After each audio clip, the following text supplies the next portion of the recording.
Maria Santos clutched her 5-year-old daughter Carmen's small hand as they walked down the dusty main street of their small Texas town. The morning sun beat down mercilessly, and Maria could feel the sweat gathering under her worn black dress. It had been 8 months since her husband Diego died in the factory accident, and every day felt like climbing a mountain with no peak in sight. Carmen's stomach growled loudly, and the little girl looked up at her mother with those big brown eyes that reminded Maria so much of Diego.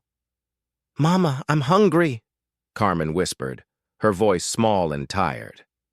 Maria's heart broke a little more. They had eaten the last of their beans 2 days ago, and the small jar where she kept their emergency money now held only 3 crumpled dollar bills and some loose change. The landlord, Mr. Thompson, had already been by twice this week asking about the rent. She had managed to convince him to wait until Friday, but Friday was tomorrow, and she still didn't have the $45 she needed. "I know, mija," Maria said softly, squeezing Carmen's hand. "Mama will find us something to eat." As they passed the bakery, the smell of fresh bread drifted out onto the street. Carmen stopped walking and pressed her small face against the window. Inside, shelves lined with golden loaves, sweet pastries, and fresh rolls created a display that might as well have been a treasure chest to the hungry child. "Look, Mama," Carmen said, pointing at a small loaf of bread in the window. "That one's perfect for us. It's not too big." Maria looked at the price tag, $2.50. She touched the money in her pocket. If she bought the bread, they would have enough for today. But then, what about tomorrow? What about the rent? Mrs. Anderson, the bakery owner, noticed them through the window and came outside. She was a kind woman in her 60s, with gray hair pulled back in a neat bun and flour dusted on her apron. "Good morning, Maria," she said gently. "How are you and Carmen doing?" "We're managing, Mrs. Anderson." "Thank you for asking," Maria replied, though her eyes betrayed the struggle she was trying to hide. Mrs. Anderson looked at Carmen, who was still staring at the bread display. "You know, I've got some bread from yesterday that I need to move. Would you like to take a loaf home? I could let you have it for a good price." Maria's pride wanted her to refuse charity, but Carmen's empty stomach made the decision for her. "How much?" she asked quietly. "Well, normally it would be $2, but for you, how about $1? Maria nodded gratefully and handed over one of her precious dollar bills. As Mrs. Anderson went inside to wrap the bread, Carmen tugged on her mother's dress. "Mama, my hair feels heavy," Carmen said, touching her long, thick black hair that fell nearly to her waist. "Maybe I should cut it like the other girls at school." Maria looked at her daughter's beautiful hair. It was so much like her own had been at that age, thick, glossy, and dark as midnight. But as she watched Carmen speak, an idea began to form in Maria's mind, an idea that both terrified and desperate times called for desperate measures. She had heard women talking at the church about places in the city where you could sell your hair. Hair extensions and wigs were becoming popular, and companies paid good money for long, healthy hair. Maria's own hair reached past her shoulders, and together with Carmen's, they might have enough to pay the rent and buy food for several weeks.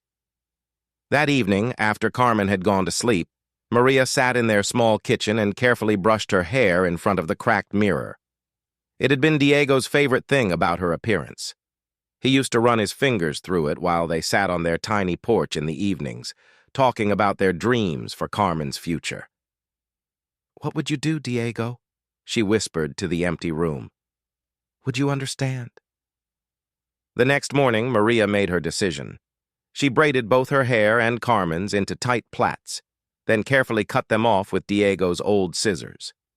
Carmen cried a little, not understanding why they had to cut their hair, but Maria promised her it would grow back and that it was going to help them. With the 2 braids wrapped in a clean cloth, Maria took Carmen's hand and they walked to the bus stop. The city was only an hour away, and Maria had called ahead to a hair buyer she found in the yellow pages. The woman had sounded interested when Maria described their hair over the phone. The bus ride felt like the longest hour of Maria's life. Carmen kept touching her now short hair and asking questions. "Will Daddy recognize us when he comes back from heaven?" she asked innocently. Maria's eyes filled with tears. "Oh, mija, Daddy will always recognize us. Our hair doesn't change who we are in our hearts." The hair buyer's shop was in a part of the city Maria had never seen before. It was clean but busy, with women coming and going constantly. The owner, a businesslike woman named Mrs. Chen, examined their hair carefully under a bright light. "The little girl's hair is exceptional," she said, running the braid through her fingers. "Very thick, no damage. And yours is good too, though it shows some stress." She named a price that made Maria's heart leap, $60 for both braids together. With the money in her pocket, Maria and Carmen stopped at a grocery store on the way home. For the first time in months, Maria didn't have to count every penny or put items back. They bought rice, beans, chicken, vegetables, milk, and even a small chocolate bar for Carmen. "Are we rich now, Mama?" Carmen asked as they loaded their bags onto the bus.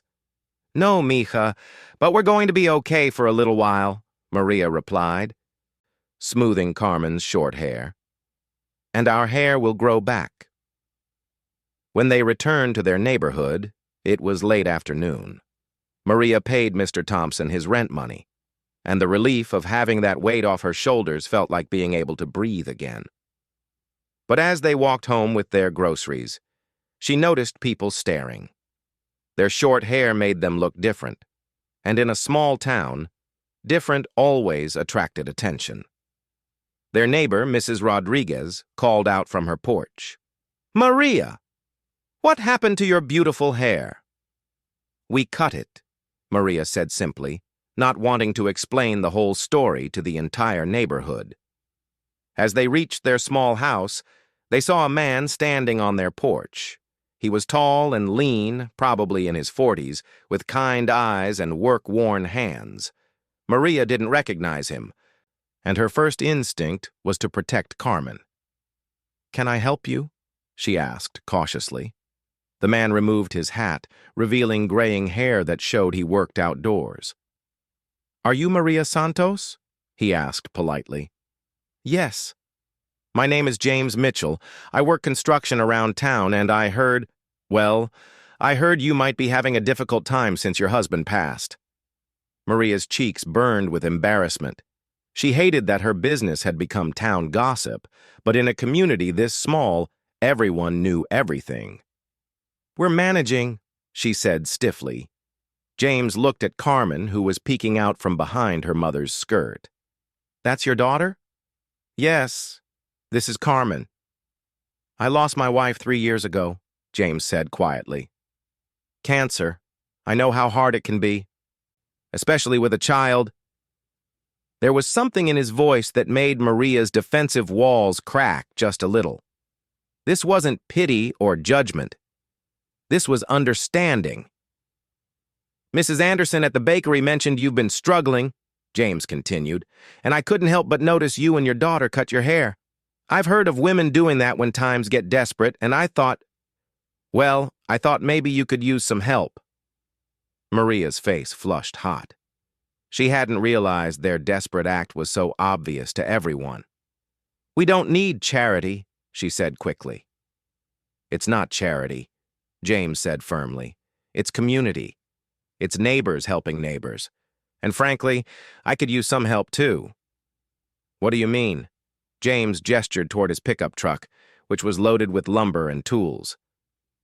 "I'm working on fixing up the old Murphy place on Elm Street. It's a big job, and I could use someone to help with the lighter work. Painting, cleaning, organizing materials, and I know you're a hard worker." Maria looked at him suspiciously. "How do you know that?" "Diego used to talk about you all the time. We worked together at the factory for 2 years before the accident. He was so proud of how you took care of everything at home, how you stretched every dollar, how you were raising Carmen to be such a good girl. He said you were the strongest person he knew." The mention of Diego made Maria's eyes well up. She hadn't known that her husband talked about her at work, but it sounded like something he would do. "I remember you now," she said slowly. "Diego mentioned a James from work. You were there the day of the accident." James nodded solemnly. "I tried to get to him, but the machinery fell too fast. I'm sorry, Maria. I'm so sorry we couldn't save him." For a moment, they stood in silence, united by their shared loss and the memory of a good man who had been taken too soon. "The job pays $15 a day," James continued. "It's honest work, and you can bring Carmen with you. There's a safe area where she can play while we work. What do you say?" Maria looked down at Carmen, who was listening intently to every word. The little girl had been so patient through all their struggles, never complaining, always trying to help in her small ways. "When would we start?" Maria asked. "Monday morning, if you're interested. 7 o'clock. Maria thought about their situation. The money from selling their hair would last for a few weeks, but then what? She needed steady income, and finding work in their small town was difficult, especially for a woman with a young child. "All right," she said finally. "We'll try it." James smiled for the first time since they'd been talking. "That's great. And Maria? About your hair?" He paused, seeming to choose his words carefully. "You shouldn't have had to do that. If you'd come to me sooner, or if anyone in town had known how difficult things were, we could have helped." "I don't like asking for help," Maria admitted. "I understand. But sometimes accepting help isn't just good for you. It's good for the person offering it too. It makes us feel useful, like we're part of something bigger than just ourselves." That evening, as Maria cooked their first proper meal in weeks, she found herself thinking about James Mitchell. There had been something different about him, something that didn't feel like the pity or judgment she'd expected. When he looked at her short hair, she hadn't seen shock or gossip-hungry curiosity. She had seen understanding, and maybe even respect. Carmen helped set the small table, chattering happily about their adventure to the city and their upcoming job. "Will Mr. James have little girls for me to play with?" she asked. "I don't think so, mija. I think it's just him." "Is he lonely?" The question caught Maria off guard. "Why do you ask that?" "He looked sad when he talked about his wife, like how you look when you miss Daddy." Maria paused in stirring the rice. Her 5-year-old daughter was more perceptive than Maria had realized. "Maybe he is lonely, Carmen. Losing someone you love is very hard." "Maybe we can be his friends," Carmen suggested innocently. "Then he won't be so sad." As they ate their dinner together, Maria found herself wondering about James Mitchell. What kind of man noticed when his co-worker's widow was struggling and took the time to offer real help instead of empty sympathy?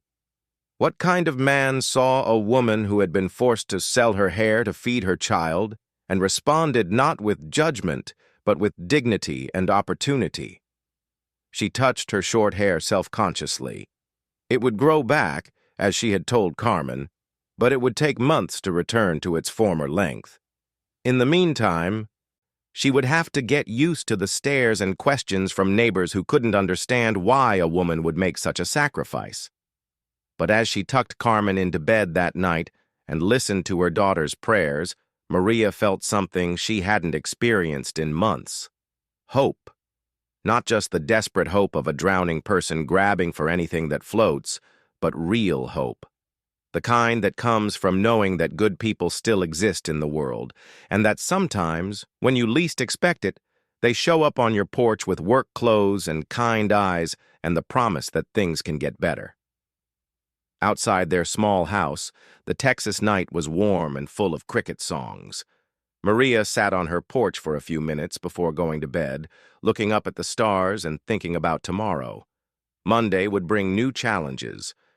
But for the first time since Diego's death, those challenges didn't feel overwhelming. She ran her fingers through her short hair one more time, and instead of feeling shame, she felt pride.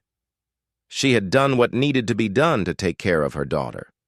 And somehow, that desperate act had led to something unexpected, a chance to rebuild their lives with dignity and hope. The hair would grow back, but more importantly, Maria Santos was beginning to believe that their future would grow too, in ways she couldn't yet imagine. And it had all started with a kind man who saw past their desperation to their strength and who offered them not charity, but opportunity. Tomorrow would be the beginning of something new. Monday morning arrived with the promise of a cool breeze that would disappear once the Texas sun climbed higher. Maria woke before dawn, her stomach tight with nervousness. She dressed carefully in her oldest but cleanest clothes, knowing that construction work would be messy. Carmen bounced out of bed excited about their new adventure, chattering non-stop as Maria braided her short hair into two small pigtails.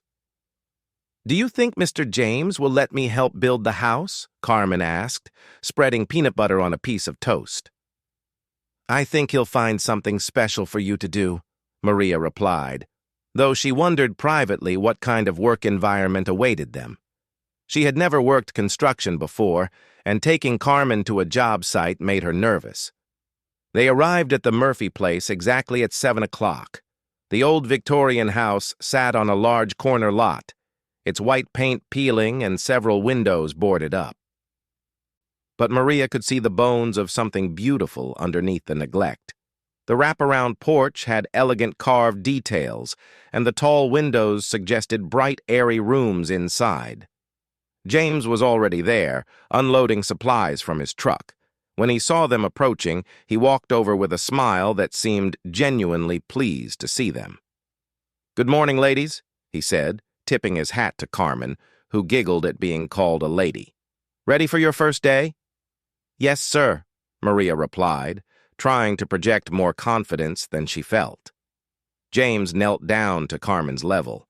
"And what about you, Miss Carmen? Are you ready to be my special assistant?" Carmen nodded enthusiastically. "I can help with everything." "I'm sure you can. But first, let me show you both around and explain how we keep everyone safe on a job site." For the next 20 minutes, James walked them through the property, pointing out potential hazards and establishing boundaries. He showed Carmen a shaded area under a large oak tree where she could play safely, complete with a small table and chairs he had set up for her. "This is your office," he told her seriously.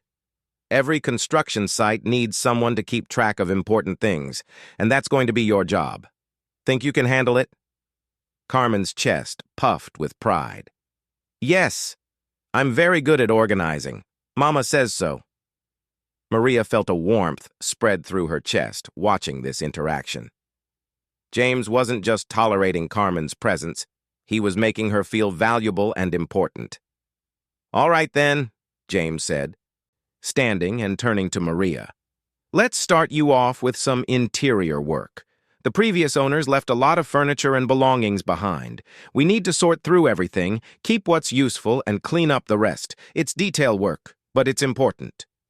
They entered the house through the front door, and Maria gasped. Despite its neglected exterior, the interior was magnificent.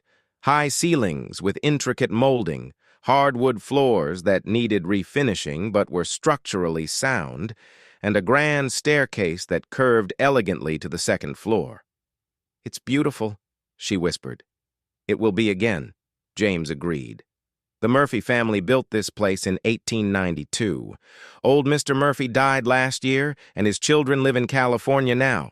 They want to sell it, but it needs work before anyone will buy it. That's where we come in. The first room they tackled was what had once been a formal dining room. It was filled with furniture covered in sheets, boxes of dishes and knickknacks, and years of accumulated dust. Maria tied a bandana around her short hair and got to work, carefully examining each item and sorting them into piles. Keep, donate, and discard. As they worked, James shared stories about the house and the Murphy family. Old Mr. Murphy had been the town's doctor for 40 years. His wife had taught piano lessons in the front parlor. They had raised 4 children in this house, and it had been the center of many community gatherings. Mrs. Murphy made the best apple pie in the county, James said, carefully lifting an antique china cabinet. She won the county fair competition 12 years running. The recipe died with her, though. She never would share her secret. Maria found herself relaxing as they worked. James was easy to talk to, and he treated her like an equal partner rather than someone he was doing a favor for. When she suggested a more efficient way to organize the items they were keeping, he listened and implemented her idea immediately. "You've got a good eye for this," he said, watching her carefully wrap a set of delicate teacups. "Have you done restoration work before?" "No, but I've always been good at organizing and cleaning. Diego used to say I could make a palace out of a shack if I set my mind to it." "He was right," James said simply, and something in his tone made Maria look up. There was no pity in his expression, only genuine appreciation for her skills. Around 10 o'clock, they took a break. Carmen had been playing quietly under her tree, creating elaborate stories with some small toys James had brought for her. She ran over to show them a drawing she had made of the house. "This is what it's going to look like when we're done," she announced proudly. In her picture, the house was bright white with colorful flowers in the yard and happy stick figures standing on the porch. "That's exactly right," James said, studying the drawing seriously. "I think we should hang this in the kitchen so we can look at it while we work and remember our goal." Carmen beamed, and Maria felt that warm feeling in her chest again. This man understood children, knew how to make them feel important and valued. They worked until noon, when James suggested they break for lunch. He had packed sandwiches for all three of them, explaining that it was more efficient than everyone going home separately. They sat in the shade of Carmen's oak tree, eating ham and cheese sandwiches and drinking cold lemonade from a thermos. "Mrs. Anderson at the bakery asked about you this morning," James mentioned casually. "She wanted to know how you were doing." Maria stiffened slightly. "What did you tell her?" "I told her you were working with me on the Murphy place and that Carmen was being a big help too." "People are probably talking," Maria said quietly, glancing at Carmen, who was busy feeding bits of her sandwich to a squirrel. "People always talk," James replied, "but I noticed something interesting. Nobody was gossiping or being mean-spirited. Mrs. Rodriguez stopped by the hardware store while I was there, and she said she thought it was wonderful that you found work so quickly. Mrs. Peterson from the church said she admired your strength." Maria looked at him skeptically. "Really? Really? I think you underestimate how much people respect you, Maria. What you did, cutting your hair to take care of Carmen, that took courage. People see that." Heat rose in Maria's cheeks. "It felt like desperation, not courage." "Sometimes they're the same thing," James said gently. "And sometimes what feels like the end of the world is actually the beginning of something better." That afternoon, they moved to the kitchen, which needed a complete cleaning before any restoration work could begin. The room was large and full of potential, with big windows overlooking the backyard and beautiful original cabinetry that needed refinishing. As Maria scrubbed decades of grease and grime from the cabinet doors, she found herself thinking about James's words. Was it possible that people weren't judging her as harshly as she had imagined? In her mind, selling their hair had felt like admitting failure, like announcing to the world that she couldn't take care of her own child. But maybe others saw it differently. "Maria," James said from across the room where he was replacing a broken window pane. "Can I ask you something personal?" She paused in her scrubbing. "All right. Are you planning to stay in town? I mean long-term?" The question surprised her. "I hadn't really thought about it. This is where Diego and I built our life together. This is where Carmen was born, but I suppose if I can't make a living here..." "You can make a living here," James said firmly. "This job will last at least 6 weeks, maybe 2 months, depending on what other issues we discover, and there are other houses in town that need work. The Williamson place needs painting, and Mrs. Chen wants her kitchen renovated. Word gets around about good workers. Maria felt a flutter of hope. You think people would hire me for other jobs? I think people would be lucky to hire you. You're detail-oriented, reliable, and you have good instincts about what works and what doesn't. Those are valuable skills. They worked in companionable silence for a while, the sound of Carmen's laughter drifting in from the backyard where she had discovered a butterfly garden. Maria found herself stealing glances at James as he worked.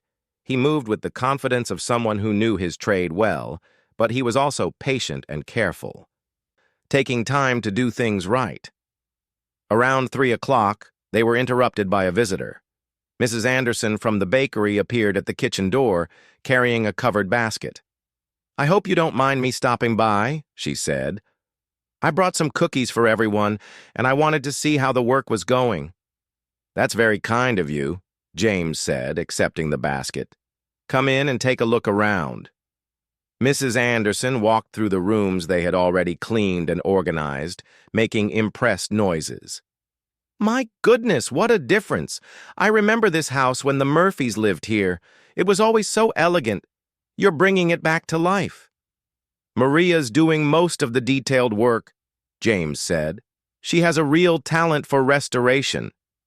"I can see that," Mrs. Anderson agreed, looking at the carefully organized and clean dining room. "Maria, I wanted to tell you something. My sister in San Antonio owns several rental properties, and she's always looking for good people to help with turnovers and maintenance. If you're interested in that kind of work, I could put you in touch with her." Maria nearly dropped the cleaning rag she was holding. "You would do that?" "Of course. Good workers are hard to find, and from what I can see here, you're very good at this." After Mrs. Anderson left, Maria felt as if she were floating. 2 potential job opportunities in one day, both offering steady work and decent pay. For the first time since Diego's death, she began to imagine a future that didn't involve constant worry about money. "You're smiling," James observed. "I'm beginning to think you might be right about new beginnings," she admitted. "Speaking of which," James said, setting down his tools, "there's something else I wanted to discuss with you." Maria's smile faltered. Had she done something wrong? Was he unhappy with her work? "This house," James continued, gesturing around the kitchen. "The Murphy children want to sell it, but they're having trouble finding buyers because it needs so much work. They've talked to several contractors, but the estimates are too high for most people to handle on top of a purchase price." "That's too bad," Maria said cautiously, wondering where this conversation was leading. "What if I told you there might be a way for someone to buy this house and fix it up gradually, room by room, while living in it?" "I'd say that sounds too good to be true." James leaned against the counter, choosing his words carefully.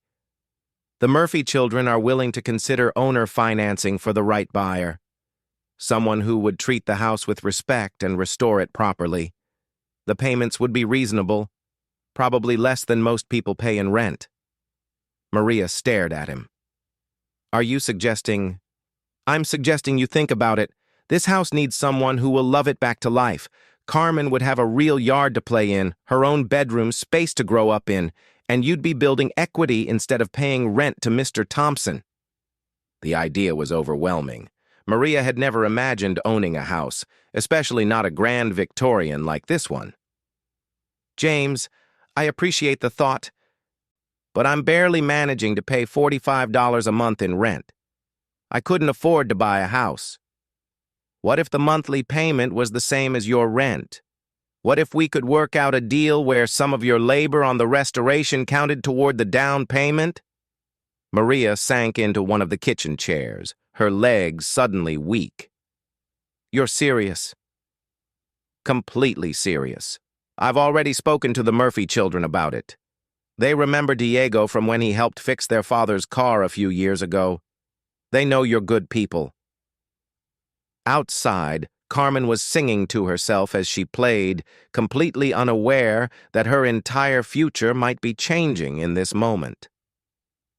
Maria thought about their tiny rental house with its thin walls and leaky roof. She thought about Mr. Thompson's monthly visits and the constant stress of knowing they were one emergency away from homelessness. "But what if I can't keep up with the payments?" she asked. "What if something happens?" "Then we figure it out," James said simply. "That's what community means. We don't let good people fail if we can help it." Maria looked around the kitchen, trying to imagine cooking dinner here every night. Imagine Carmen doing homework at the built-in breakfast nook. Imagine hosting holidays and birthdays in the dining room they had spent the morning cleaning. "I need time to think about it," she said finally. "Of course. Take all the time you need. The offer isn't going anywhere." They worked for another 2 hours, but Maria's mind was spinning with possibilities and fears. When James finally called it a day, she had earned $15 and a head full of dreams that both thrilled and terrified her. As they packed up their tools and supplies, Carmen ran over with dirt on her knees and flowers in her short hair. "Mama, I found the most beautiful garden behind the house. There are roses and butterflies and a little pond with fish in it." "That sounds wonderful, mija." "Mr. James, can we come back tomorrow? I want to show the fish my drawing." "We'll be back tomorrow," James promised, lifting Carmen onto his shoulders so she could see over the fence into the neighbor's yard. "And every day after that, until this house is perfect again." As they walked to James's truck for a ride home, Maria found herself looking back at the Murphy place with new eyes. Could it really be theirs someday? Could Carmen grow up in those spacious rooms, play in that magical garden, have friends over for birthday parties on that wraparound porch? "You're quiet," James observed as they drove through town. "Just thinking." "About the house?" "About everything. 6 months ago, if someone had told me I would cut off my hair to buy food, start working construction, and be offered the chance to buy a Victorian mansion, I would have said they were crazy." "Life has a way of surprising us," James agreed. "Sometimes the worst things that happen to us lead to the best things we never knew we wanted." He pulled up in front of their small rental house, and as Maria helped Carmen down from the truck, she realized something had shifted today. It wasn't just the job or even the possibility of buying the Murphy place. It was the way James treated her like a capable person rather than a charity case. The way Mrs. Anderson had offered to connect her with more work opportunities. The way the community seemed to be rallying around her instead of judging her. "Thank you," she said as James prepared to drive away. "For everything." "Thank you," he replied. "You made more progress on that house today than I could have made alone in a week. I'll see you tomorrow." That evening, as Maria cooked dinner and helped Carmen with a coloring book, she found herself humming for the first time in months. Their small house felt different somehow, less like a trap and more like a temporary stop on the way to something better. Carmen looked up from her coloring. "Mama, are we going to live in the big house with Mr. James?" "I don't know yet, mija. It's complicated." "I hope we do," Carmen said, returning to her picture. "I think Daddy would like Mr. James. They both have kind eyes." That night, after Carmen was asleep, Maria sat on their small porch and looked up at the stars. For 8 months, she had felt like she was drowning, going under a little more each day despite her desperate efforts to stay afloat. But today felt different. Today felt like she had finally found solid ground under her feet. The hair would grow back, just as she had promised Carmen. But more importantly, she was beginning to believe that their life could grow back too, stronger and more beautiful than before. And at the center of this new beginning was a kind man who had seen past their desperation to their potential, who had offered them not just work, but hope. Tomorrow would bring another day of cleaning and organizing and dreaming. And for the first time since Diego's death, Maria Santos was looking forward to tomorrow. 3 months later, Maria stood in the front yard of what was now officially her house, watching Carmen chase fireflies in the gathering dusk.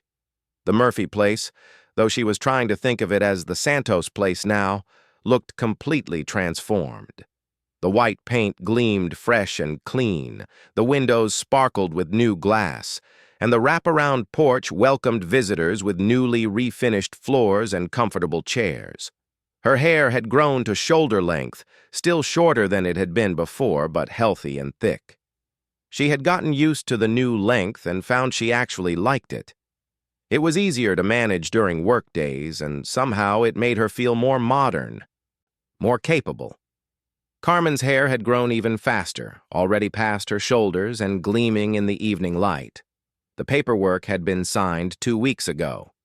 Maria Santos was officially a homeowner with monthly payments she could manage and a 5-year plan to complete the restoration room by room. The arrangement was unlike anything the small town had ever seen, but it worked because everyone involved cared more about doing what was right than following conventional rules. "Mama!" Carmen called out, running toward the house with her jar of captured fireflies. "Look how many I caught!" "Very impressive, mija. But remember what we talked about?" Carmen nodded seriously and opened the jar, watching the fireflies drift upward into the darkening sky.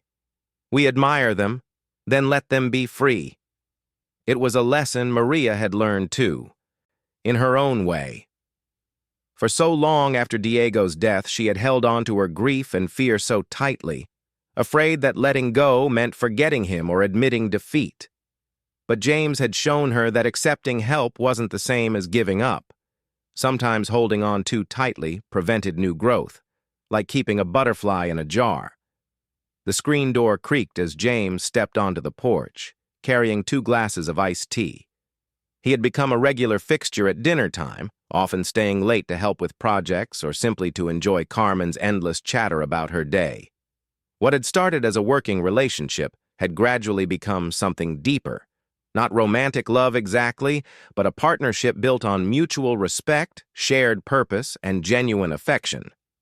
"The kitchen cabinets look perfect," he said, settling into the porch chair beside hers. "You have real talent for refinishing work." "I never thought I'd enjoy working with my hands so much," Maria replied, accepting the glass gratefully. "When I was growing up, my mother always said that manual labor was something to escape from, not embrace." "Different times, different circumstances," James said. "Your mother probably wanted you to have an easier life than she did." "She did. And in some ways, I did have an easier life with Diego. But maybe easy isn't the same as fulfilling." They sat in comfortable silence, watching Carmen move from fireflies to examining the rose bushes that had responded beautifully to Maria's careful tending. The garden that had once been overgrown and neglected now bloomed with carefully planned flowers that would provide color from early spring through late fall. "I got a call from Mrs. Chen today," James said casually. Maria looked at him with interest. Mrs. Chen owned several rental properties in town and had become one of Maria's regular clients for cleaning and minor maintenance work. Between the restoration jobs she took with James and her independent cleaning contracts, Maria was now earning more than Diego had made at the factory. "Another rental property?" she asked. "Not exactly. She wants to talk to you about managing all her properties, collecting rent, coordinating maintenance, handling tenant relations. It would be steady income, and you could still take on restoration projects when you want to." Maria nearly choked on her iced tea. "Property management? James, I don't know anything about that." "You know about taking care of buildings, dealing with people fairly, and solving problems? That's 90% of property management right there. But the business side of it can be learned. Mrs. Chen said she'd teach you everything you need to know about the paperwork and legal requirements. She's getting older and wants to step back from the day-to-day operations, but she doesn't want to sell to some big company that won't care about the tenants." Maria leaned back in her chair, overwhelmed once again by opportunities she had never imagined. "Why does everyone in this town seem determined to help me succeed?" "Maybe because success is contagious," James suggested. When people see someone working hard and making smart choices, it makes them want to be part of that success. Or maybe, said a voice from the sidewalk, it's because you deserve good things after all the bad things you've been through. They looked up to see Mrs. Rodriguez approaching with a covered dish. She had become a regular visitor since Maria moved into the Murphy place, often bringing dinner or offering to watch Carmen when Maria worked late. "I brought tamales," she announced, climbing the porch steps with the confidence of someone who considered herself family. "And I have news." "What kind of news?" Maria asked, accepting the warm dish gratefully. "The good kind. My nephew Roberto is getting married next month, and his fiancé wants to hire you to plan the wedding." Maria stared at her. "Plan a wedding? Mrs. Rodriguez, I've never planned a wedding in my life. But you planned the church fundraising dinner last month, and it was the best organized event we've had in years. You made that look effortless." It was true that Maria had volunteered to coordinate the annual fundraising dinner, partly out of gratitude for the congregation's support during her difficult months. She had approached it like any other project, breaking it down into manageable pieces and organizing everything systematically. The evening had gone smoothly, raised more money than ever before, and earned her several compliments.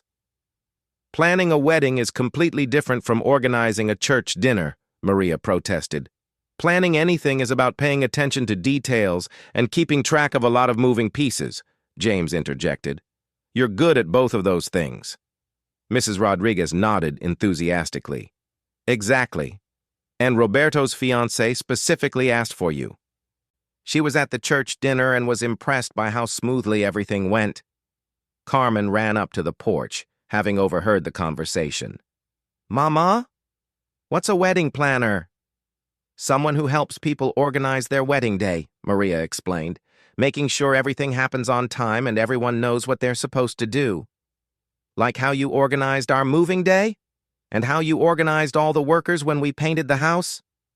Maria looked at her daughter in surprise. Carmen had been paying attention to more than she had realized. Something like that. "You should do it, Mama. You're really good at organizing things." That night, after Mrs. Rodriguez had gone home and Carmen was asleep, Maria and James sat on the porch, talking through the various opportunities that seemed to be presenting themselves. Property management, wedding planning, continued restoration work, each possibility felt both exciting and terrifying. "I keep waiting for someone to tell me I'm not qualified for these things," Maria admitted. 6 months ago, I was selling my hair to buy bread. Now people want to trust me with their businesses and their special occasions. 6 months ago, you were a woman who did whatever it took to take care of her child," James corrected. "That's exactly the kind of person people want handling their important things." "When did you become so wise about human nature?" Maria asked with a smile. "When I started paying attention to it instead of hiding from it," James replied. "After my wife died, I spent 2 years just going through the motions, doing my work and going home and not really connecting with anyone. Then I met you and Carmen, and I remembered what it felt like to be part of something bigger than just myself." They looked at each other in the porch light, and Maria felt that familiar warmth that had been growing stronger each day. It wasn't the passionate love she had shared with Diego, that belonged to their youth and their shared dreams of building a life together. This was different, steadier, built on mutual respect and genuine care and the deep satisfaction of working toward common goals. "James," she said quietly, "what are we doing here?" "What do you mean?" "I mean, what is this between us? Are we business partners, friends, something more?" He was quiet for a long moment, considering his words carefully. "I think we're whatever we choose to be. I know I care about you and Carmen more than I expected to when I first knocked on your door. I know I can't imagine my days without you both in them. But I also know you need time to figure out who you are as an independent woman before you make any decisions about sharing your life with someone else." Maria nodded, appreciating his honesty and his patience. I do need that time. Not because I don't care about you, but because I want to be sure I'm choosing to be with you, not just accepting help from you." "That's exactly what I hoped you'd say," James replied with a smile. "Take all the time you need. I'll be here." Over the next several weeks, Maria threw herself into exploring her new opportunities. She met with Mrs. Chen and spent several afternoons learning the basics of property management. She discovered she had a natural aptitude for dealing with tenant concerns and a systematic approach to maintenance scheduling that Mrs. Chen found impressive. She also accepted the wedding planning job for Roberto's fiancé, approaching it with the same methodical organization she brought to restoration work. She created detailed timelines, researched vendors, and coordinated with all the various people involved in making the day special. The wedding went off without a single hitch, and by the reception, 3 other couples had asked for her card. But perhaps most importantly, she continued working on the house with James. Each completed room felt like a small victory, and the physical work of restoration had become a metaphor for her own renewal. Just as they were bringing the Murphy place back to its former beauty, Maria was discovering strengths and capabilities she had never known she possessed. One evening in early fall, as they finished refinishing the last of the upstairs bedrooms, Carmen made an announcement that surprised them both. "I think we should have a party," she declared, standing in the doorway with her hands on her hips in a perfect imitation of her mother's authoritative pose. "What kind of party?" Maria asked, setting down her paintbrush. "A party to celebrate our house being finished, and to thank everyone who helped us." James and Maria exchanged glances. The house wasn't completely finished. There were still several projects on their list, but Carmen was right that they had reached a major milestone. All the rooms were now livable and beautiful, the major systems were updated and working properly, and the exterior was completely restored. "That's a wonderful idea," James said. "What did you have in mind?" "A big party with everyone. Mrs. Anderson and Mrs. Rodriguez and Mrs. Chen and all the people from church and everyone who was nice to us when we needed help." Maria looked around the bedroom they had just finished. The walls were painted a soft yellow that caught the light beautifully. The hardwood floors gleamed with fresh polish, and the tall windows offered views of the garden she had spent months nurturing back to life. "All right," she said finally. "Let's have a party." The celebration took place on a Saturday afternoon in October, when the Texas heat had finally broken, and the light had that golden quality that made everything look magical. Maria and Carmen spent days preparing, with help from half the town, it seemed. Mrs. Anderson donated bread and pastries. Mrs. Rodriguez coordinated a potluck that resulted in enough food to feed twice as many people as they had invited, and James strung lights throughout the garden and on the porch. As the afternoon unfolded, Maria found herself moving through the crowd of neighbors and friends who had gathered to celebrate with them. These were people who had watched her journey from desperate widow to successful businesswoman, who had offered help when she needed it and opportunities when she was ready for them. She paused in the kitchen, looking out the window at Carmen, who was giving tours of the garden to anyone interested. Her daughter's hair now fell in glossy waves past her shoulders, and her face glowed with confidence and joy. This was a child who felt secure, loved, and valued, a dramatic change from the quiet, worried little girl who had pressed her face against the bakery window so many months ago. "Quite a transformation," said a voice behind her. Maria turned to see Dr. Patterson, the new town doctor who had moved into old Dr. Murphy's practice. "The house, you mean?" "The house, yes. But I was thinking more about you and Carmen. When I first heard about you from Mrs. Anderson, she described a young woman who was struggling to keep her head above water. Now look at you. Property owner, business owner, community leader. It's remarkable." Maria felt heat rise in her cheeks. "I had a lot of help." You had people who recognized your potential and gave you opportunities. But you're the one who seized those opportunities and made something of them. That takes courage and determination. Through the window, she could see James setting up a game for the children who had come to the party. He caught her looking and smiled, that warm, gentle expression that had become such a treasured part of her daily life. "Can I ask you something, Dr. Patterson?" Maria said impulsively. "Of course. Do you think it's possible to honor the past while still embracing the future?" The doctor considered her question seriously. "I think it's not only possible, it's necessary. The love you shared with your husband, the lessons you learned from that relationship, those things are part of who you are. They don't disappear when you move forward with your life. They become the foundation for whatever comes next." As the party continued into the evening, Maria found herself standing on the front porch, watching the lights twinkle in the garden and listening to the sounds of laughter and conversation that filled her home. Carmen was asleep on James's lap in one of the porch chairs, exhausted from the excitement of the day. "Thank you," Maria said quietly to James.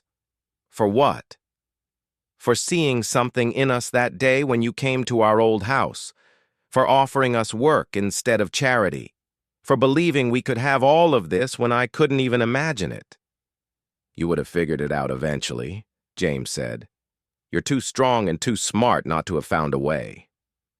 "Maybe, but it would have taken longer and been much harder without you." James shifted Carmen more comfortably in his arms, and the gesture was so naturally paternal that Maria felt her heart skip. Over the past months, she had watched him with Carmen, seen how he encouraged her interests, listened to her chatter with genuine attention, and made her feel important and valued. He had become not just a friend to Maria, but a father figure to Carmen, one her daughter clearly adored. "James," she said, her voice barely above a whisper, "I think I'm ready." "Ready for what?" "Ready to stop being afraid that accepting love means losing independence. Ready to believe that building a life with someone can make both people stronger instead of weaker." He looked at her for a long moment, his expression serious. "Are you sure?" "I'm sure that I love you. I'm sure that Carmen loves you. I'm sure that whatever we build together will be stronger than what either of us could build alone." James reached out with his free hand and touched her cheek gently. "I love you too, Maria. Both of you. I have for months." They sat together in the porch light, with Carmen sleeping peacefully between them and the sounds of their celebration gradually fading as the last guests said their goodbyes. The house around them stood solid and beautiful, a testament to what could be accomplished when people worked together toward a common goal. Later, after James had gone home and Carmen was tucked into her own bed in her own room, Maria walked through the quiet house, turning off lights and checking locks. In the bathroom mirror, she caught sight of her reflection and paused.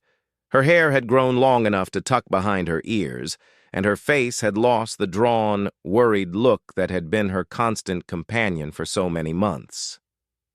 She thought about that desperate morning when she had cut off her hair and Carmen's, believing it was the only way to survive another day. She had been wrong about that. It hadn't been survival. It had been transformation. That act of sacrifice had led to everything good that followed. The job with James, the house, the business opportunities, the love of a good man, and most importantly, the discovery of her own strength and capability. The hair had grown back, just as she had promised Carmen, but more significantly, their life had grown back too, richer and more beautiful than anything she could have imagined during those dark months of struggle. As she turned off the last light and headed upstairs to bed, Maria Santos reflected on the strange paths that life sometimes takes. 6 months ago, she had been a desperate widow who cut off her hair to feed her child. Tonight, she was a homeowner, a businesswoman, and a woman in love, living in a beautiful house with a daughter who radiated confidence and joy. The transformation hadn't happened overnight, and it hadn't happened without struggle. But it had happened because one kind man had looked past her desperation to see her strength, had offered opportunity instead of pity, and had shown her that accepting help wasn't the same as admitting defeat. Sometimes the worst moments in life turn out to be the doorways to the best moments. Sometimes what feels like an ending is actually a beginning. And sometimes, when you're brave enough to let go of what you think you need, life gives you exactly what you never knew you wanted. In the quiet of her beautiful home, surrounded by evidence of dreams she had never dared to dream, Maria Santos fell asleep grateful for every twist and turn that had brought her to this moment. The widow who had offered her locks for a loaf was gone. In her place was a woman who had learned that the most important thing isn't what you're willing to sacrifice, but what you're willing to build when someone believes in your ability to succeed. And she had built something beautiful indeed.